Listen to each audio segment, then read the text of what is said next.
بسم اللہ الرحمن الرحیم رب اشرح لی صدری ویسر لی امری واحلل عقدۃ من لسانی یفقہوا قولی۔ شفاعت سے متعلق شرح عقائد میں ہے والشفاعۃ ثابتۃ للرسل والاخیار فی حق اہل الکبائر بالمستفید من الاخبار، یعنی شفاعت رسولوں اور نیک لوگوں کے لیے اہل کبائر کے حق میں اخبار سے ثابت ہے۔ نبراس میں ہے کہ شفاعت شفع سے بنا ہے، اور شفع جفت کو کہتے ہیں، جوڑے کو کہتے ہیں، جو کہ فرد کی ضد ہے، اور فرد جو ہے ایک کو کہتے ہیں۔ تو مجرم چونکہ فرد ہوتا ہے، اکیلا ہوتا ہے، تو شفاعت کرنے والا، سفارش کرنے والا اس سے مل جاتا ہے، اور اب یہ دو ہو جاتے ہیں، یعنی جفت ہو جاتے ہیں، جوڑا ہو جاتے ہیں، زوج ہو جاتے ہیں، دو ہو جاتے ہیں۔ شفاعت کے بارے میں معتزلہ کا اختلاف ہے۔ معتزلہ یہ کہتے ہیں کہ شفاعت ثواب محسن کی زیادتی کے لیے ہوگی، نیکوکار کی ثواب میں زیادتی کے لیے ہوگی۔ شفاعت تخلیص مجرم کے لیے نہیں ہوگی، مجرم کی رہائی اور نجات اور گناہوں کی معافی کے لیے شفاعت نہیں ہوگی۔ شفاعت کا مطلب ہے نیکوکار بندوں کے ثواب میں زیادتی، جبکہ اہل سنت کے نزدیک شفاعت تخلیص مجرم کے لیے ہوگی، گناہوں کی معافی کے لیے ہوگی، گناہ گار کو جہنم سے نجات دلانے کے لیے شفاعت ہوگی۔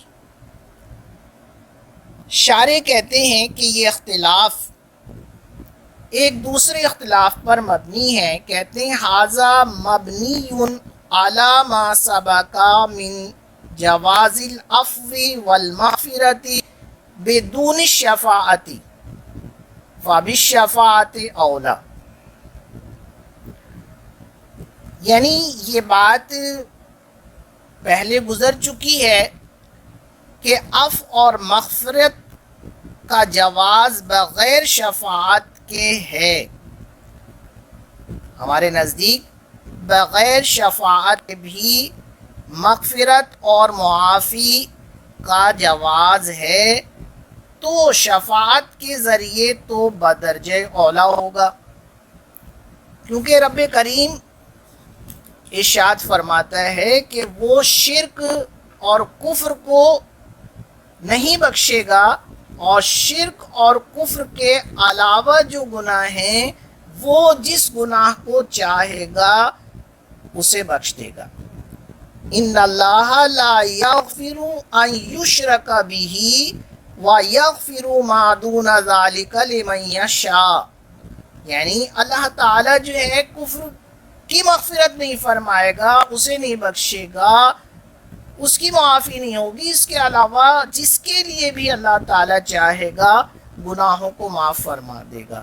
تو بغیر شفاعت کے بھی معافی کا، عفو کا، مغفرت کا جواز ہے۔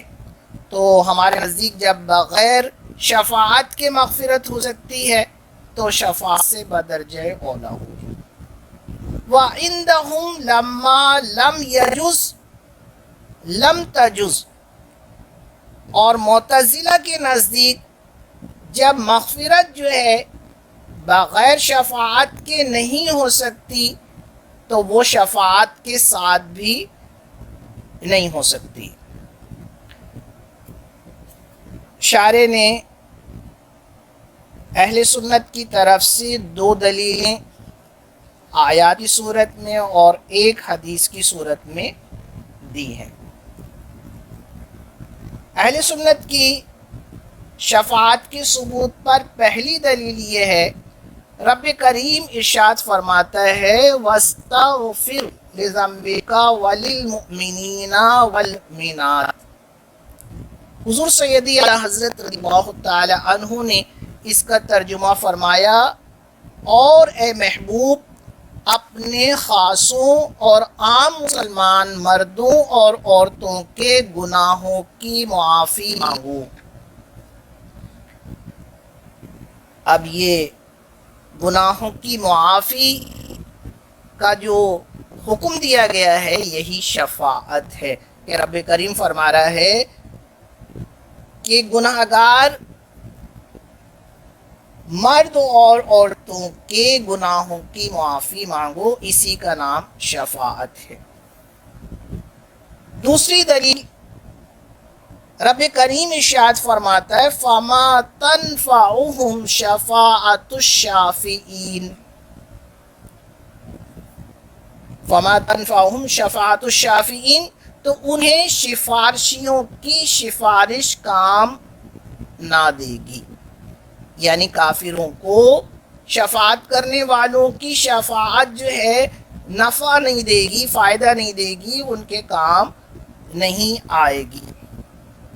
اب اس آیت کریمہ سے معلوم ہوا کہ کافروں کے لیے شفاعت جو ہے وہ مفید نہیں ہوگی، نفع بخش نہیں ہوگی، لیکن مسلمانوں کے لیے، مومنین کے لیے جو ہے شفاعت جو ہے فائدہ مند ہوگی۔ وجہ کیا ہے؟ فَإِنَّ أُسْلُوبَ هَذَا الْكَلَامِ يَدُلُّ عَلَى ثُبُوتِ الشَّفَاعَةِ فِي الْجُمْلَةِ، یعنی یہ آیت کریمہ جو ہے اس کلام کا اسلوب فی الجملہ شفاعت کے ثبوت پر دلالت کرتا ہے۔ تو اسلوب کلام سے یہ پتہ چل رہا ہے کہ مومنین کے حق میں شفاعت ہوگی، کیونکہ قیامت کے دن کافروں کی بدحالی اور مایوسی کو بیان کرتے ہوئے ان کے حق میں شفاعت کے مفید نہ ہونے کی نفی کی گئی۔ جب کسی کی اس قسم کی حالت بیان کی جائے تو پھر یہ حالت انہی کے ساتھ خاص ہوتی ہے۔ تو معلوم یہ ہوا کہ شفاعت کافروں کے حق میں نفع بخش اور مفید نہیں ہے، مومنین کے حق میں جو ہے وہ مفید ہوگی۔ یہاں پر ایک اعتراض ہوتا ہے کہ آپ نے تو مفہوم مخالف سے یہ ثابت کیا ہے کہ جب کافروں کے حق میں نفع بخش نہیں ہے، مفید نہیں ہے، فائدہ مند نہیں ہے، تو اس کے برعکس آپ نے کہہ دیا کہ مومنین کے حق میں وہ نفع بخش ہوگی، تو مفہوم مخالف سے آپ نے استدلال کیا ہے۔ تو اس کا جواب یہ ہے کہ ہم نے مفہوم مخالف سے استدلال نہیں کیا ہے، کیونکہ مفہوم مخالف جیسا کہ آپ کو پتہ ہے کہ ہمارے نزدیک جو ہے معتبر نہیں ہے، اور معتزلہ کے نزدیک بھی جو ہے معتبر نہیں ہے۔ البتہ شوافی کے نزدیک جو ہے وہ مفہوم مخالف جو ہے وہ معتبر ہے۔ پہلے تو آپ یہ سمجھ لیجئے کہ مفہوم مخالف کسے کہتے ہیں۔ مفہوم مخالف یہ ہے کہ کسی چیز کے لیے کوئی حکم ثابت ہے، اب اس کے برعکس مسکوت عنہ کے لیے وہی حکم جو ہے ثابت کر دیا جائے، کہ اس کے برعکس جو ہے مسکوت عنہ کے لیے ثابت ہو، تو یہ جو ہے مفہوم مخالف ہوتا ہے۔ جیسا کہ نبراس میں مثال بھی دی گئی ہے کہ صائمہ بکریوں میں زکوٰۃ ہے، اب اس کا مفہوم مخالف کیا ہوگا کہ غیر صائمہ جو کہ مسکوت عنہ ہیں، غیر صائمہ بکریوں میں زکوٰۃ نہیں ہے۔ تو شوافی چونکہ اس کے قائل ہیں تو وہ اس حدیث سے استدلال کرتے ہیں اور یہی بات کہتے ہیں کہ غیر صائمہ بکریوں میں زکوٰۃ نہیں ہے، اور یہ حدیث کا مفہوم مخالف ہے۔ تو احناف جو ہیں مفہوم مخالف کا اعتبار نہیں کرتے ہیں، وہ کہتے ہیں کہ غیر صائمہ بکریوں میں زکوٰۃ نہیں ہے، مگر وہ دوسری نص سے ثابت ہے، اس حدیث کے مفہوم مخالف کا اعتبار ہم نہیں کر رہے۔ تو یہ جو آیت کریمہ ہے فَمَا تَنْفَعُهُمْ شَفَاعَةُ الشَّافِعِينَ، تو اس میں ہم نے مفہوم مخالف سے استدلال نہیں کیا ہے، بلکہ اسلوب کلام سے، سیاق کلام سے ہم نے استدلال کیا ہے کہ یہ مایوسی، ان کی بدحالی بیان کی جا رہی ہے کافروں کی، اور یہ انہی کے ساتھ خاص ہے، تو اسلوب کلام بتا رہا ہے کہ کافروں کو تو نفع بخش نہیں ہوگی، لیکن مومنین کے لیے جو ہے شفاعت فائدہ مند ہوگی۔ شارح نے شفاعت کے ثبوت پر تیسری دلیل دی۔ نبی کریم صلی اللہ علیہ وسلم نے ارشاد فرمایا شفاعتی لأہل الکبائر من امتی، یعنی میری شفاعت میری امت کے کبیرہ گناہ کرنے والوں کے لیے ہے۔ شارح فرماتے ہیں وَهُوَ مَشْهُورٌ بَلِ الْأَحَادِيثُ فِي بَابِ الشَّفَاعَةِ مُتَوَاتِرَةُ الْمَعْنَى، یعنی یہ حدیث مشہور ہے، بلکہ باب شفاعت کی احادیث متواترۃ المعنی ہیں۔ معتزلہ کی طرف سے دو دلیلیں پیش کی گئی ہیں۔ معتزلہ کہتے ہیں رب کریم ارشاد فرماتا ہے وَاتَّقُوا يَوْمًا لَا تَجْزِي نَفْسٌ عَن نَفْسٍ شَيْئًا وَلَا يُقْبَلُ مِنْهَا شَفَاعَةٌ۔ اعلیٰ حضرت اس کا ترجمہ فرماتے ہیں اور ڈرو اس دن سے جس دن کوئی جان دوسرے کا بدلہ نہ ہو سکے گی، اور نہ کافر کے لیے کوئی سفارش مانی جائے۔ دوسری دلیل وَمَا لِلظَّالِمِينَ مِنْ حَمِيمٍ وَلَا شَفِيعٍ يُطَاعُ، یعنی ظالموں کا نہ کوئی دوست نہ کوئی سفارشی جس کا کہا مانا جائے۔ یہ دو دلیلیں جو ہیں معتزلہ کی طرف سے پیش کی گئی ہیں۔ اس کا جواب شارح نے دیا ہے کہ ان آیات سے یہ ثابت نہیں ہوتا کہ تمام اشخاص کے حق میں شفاعت قبول نہیں کی جائے گی، بلکہ یہ ممکن ہے کہ کافر مراد ہوں اور ان کے لیے شفاعت قبول نہ کی جائے اور مومنین کے حق میں شفاعت قبول کی جائے۔ دوسرا جواب یہ ہے کہ یہاں پر ثابت نہیں ہوتا کہ تمام زمانوں میں تمام اوقات میں شفاعت قبول نہیں کی جائے گی۔ ممکن ہے کہ کسی خاص وقت میں شفاعت قبول نہ کی جائے اور اس کے بعد جو ہے شفاعت قبول کی جائے، جیسا کہ رب کریم ارشاد فرماتا ہے مَنْ ذَا الَّذِي يَشْفَعُ عِنْدَهُ إِلَّا بِإِذْنِهِ، تو اللہ تعالیٰ کی اذن اور اجازت کے بغیر تو شفاعت قبول نہیں کی جائے گی۔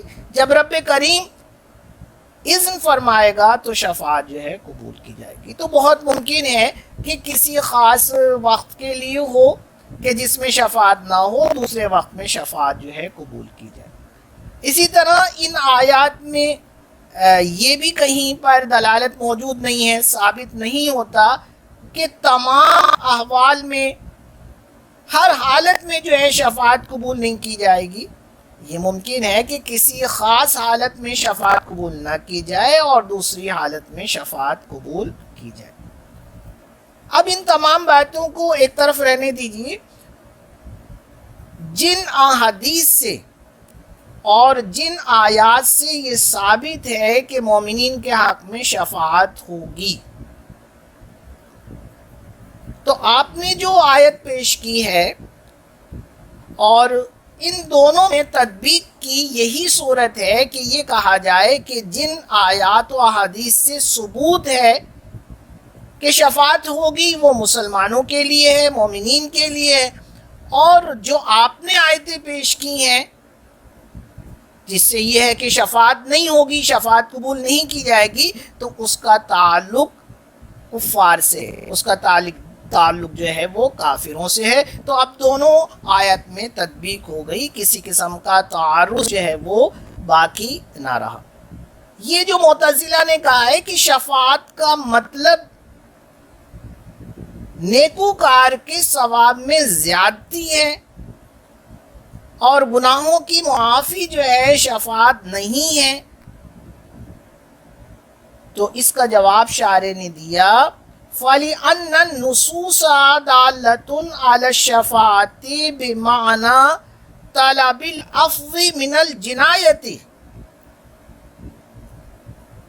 یعنی نصوص شفاعت پر دلالت کرتی ہیں جو جرم سے معافی کے طلب کرنے کے معنی میں ہیں، یعنی شفاعت جو ہے وہ جرم کی معافی کے لیے ہوگی، تخلیص مجرم کے لیے ہوگی، جہنم سے رہائی کے لیے ہوگی۔ معتزلہ کے بیان کردہ معنی جو ہیں وہ درست نہیں ہیں، جبکہ اہل سنت کا موقف جو ہے قرآن و حدیث سے ثابت ہے۔ وَمَا عَلَيْنَا إِلَّا الْبَلَاغُ۔